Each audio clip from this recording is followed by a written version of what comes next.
आतंकवाद और राष्ट्रवाद।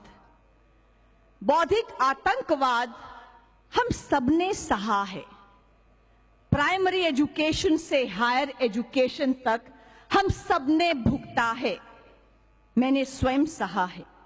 उदाहरण देना चाहूंगी, 2008 दिल्ली यूनिवर्सिटी बीए पास कोर्स, टॉपिक पढ़ाया जा रहा है एंशिएंट कल्चर इन इंडिया। उसमें एक चैप्टर है 300 रामायणास बाय A.K. रामानुजन। क्या पढ़ाया जा रहा है उसमें? उसमें पढ़ाया जा रहा है कि भारत का एंशिएंट कल्चर कैसा था। पहला वाक्य क्या कहता है? रावण की छींक से सीता पैदा हुई। रावण सीता का बाप था। रावण ने गर्भ धारण किया, 8 महीने के बाद उसको छींक आई, उसके नाक से सीता पैदा हुई। दिल्ली यूनिवर्सिटी बीए पास कोर्स, कंपल्सरी सब्जेक्ट। लक्ष्मण और सीता के अनैतिक संबंध थे और हनुमान रात को लंका के शयन कक्षों में विचरा करते थे।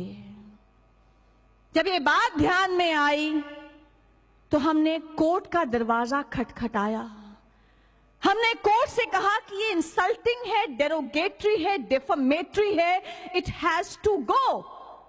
Court told us, why don't you be more tolerant? Court ने हमें कहा कि ये एजुकेशन का मामला है, यूनिवर्सिटी का मामला है, कोर्ट इसमें इंटरफियर नहीं करेगी। हम सुप्रीम कोर्ट गए। सुप्रीम कोर्ट में chief justice K G. Balakrishnan, no no no no no no no, we can not interfere, university has to decide this. कोई जज साहब ये नहीं देख पा रहे कि यूनिवर्सिटी यानी वो मार्क्सवादी शक्तियां यूनिवर्सिटी में बैठी हुई हैं जो anti Hindi, anti Hindu, anti देश काम करने में लगी हुई हैं। हमने एक लिबर्टी ली सुप्रीम कोर्ट से कि हम जाएं और वाइस चांसलर को ये बात बताएं। बार बार लगातार हम लोग वाइस चांसलर साहब के पास गए।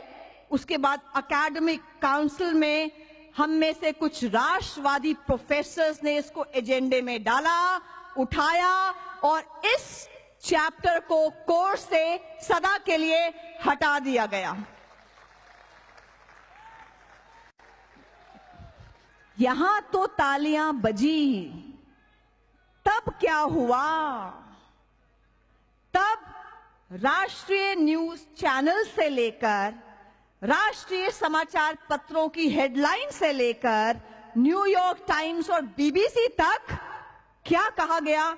सैफ्रनाइजेशन of education, talibanization of education, expression right to speech under threat in India.